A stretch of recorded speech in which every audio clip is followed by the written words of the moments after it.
Hello guys, कशा आहात सगळे? तर लग्नाच्या ॲनिव्हर्सरीच्या एक दिवस आधी आम्ही फिरायला चाललेलो अलिबागला, कारण आम्हाला एका दिवसात रिटर्न यायचं होतं. म्हणून आम्ही जास्त लांब नव्हतो जाऊ शकत. कारण हे मला बोलले की तुला काय गिफ्ट पाहिजे.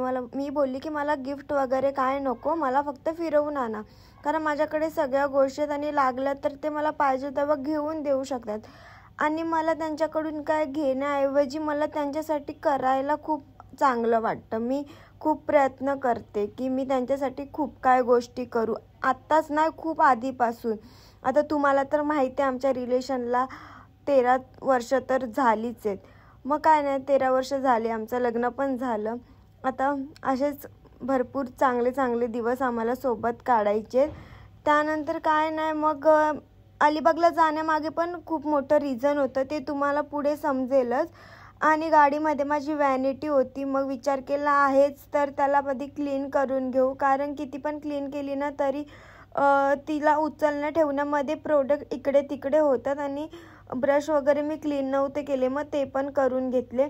मग काय आम्ही संध्याकाळी अलिबागला पोचलो, रूम वगैरे घेतला आणि तिकडेच पूल पण होता. मग आम्ही तिथे हे खेळत बसलो. त्यानंतर हे 3दा मुद्दामून हारले आणि नंतर मला बोलले की चल आपण चॅलेंज लावू, आणि चॅलेंज लावले तर हे जिंकले. म्हणजे ह्याने मुद्दामून माझ्यासोबत असं केलं. आणि त्याच्या आधी मी एकदा पण हारली नव्हती आणि नेमकं जेव्हा चॅलेंज लावलं तेव्हा मी हारली.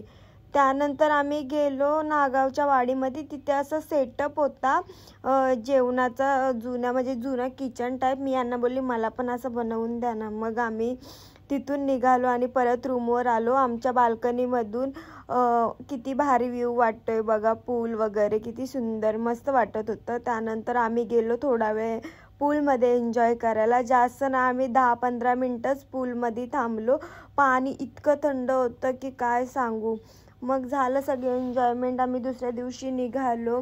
इथे बैलगाडी जी दिसते ही 20,000ला होती, कारण त्याच्यामागे तेवढी मेहनत पण असते त्यांची, ते हाताने बनवलेलं. मग तिथेच ना फुलं होती, तर मी 2 फुलं तोडली आमच्या गणपती बाप्पासाठी कारमधल्या. पण ही फुलं पातळ होती ना, तरी जास्त वेळ राहत नाही. जर ऊन पडलं ना की हे कोमजतात.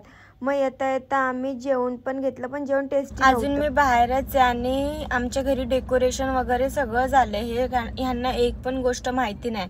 आम्ही अलिबागला फिरायला गेलो, तर आता मी घरी चालले आणि तोपर्यंत सगळ्या गोष्टी झालेल्या आहेत. आणि माझ्या भावाला बोलवलं, कारण तिकडे लक्ष द्यायला कोण नाही, तर त्याला बोली येऊन राहत. तसं तर डेकोरेशनवाल्याच करणार होते, पण तरी पण कोणतरी पाहिजे ना. मग झालं, आता आम्ही जाऊ. भावाला सांगितलं आमचा व्हिडिओ काढ येताना. आता बघू काय त्यांचे रिॲक्शन्स असतात. अजून तर त्यांना नाही गिफ्टचं माहिती, नाही बड्डेचं.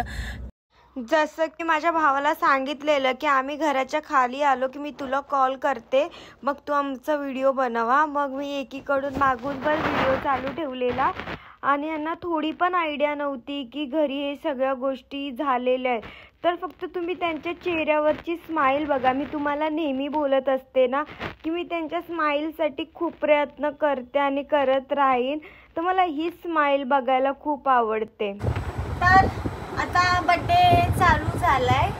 चालू मीन्स बड्डेची तयारी चालू झाली, पण माझी साडी नेरूललाच राहिले आणि ती मला आता आठवले, तर मी घ्यायला पाठवले. नेहमी टायमावर माझं काय ना काय राहतं.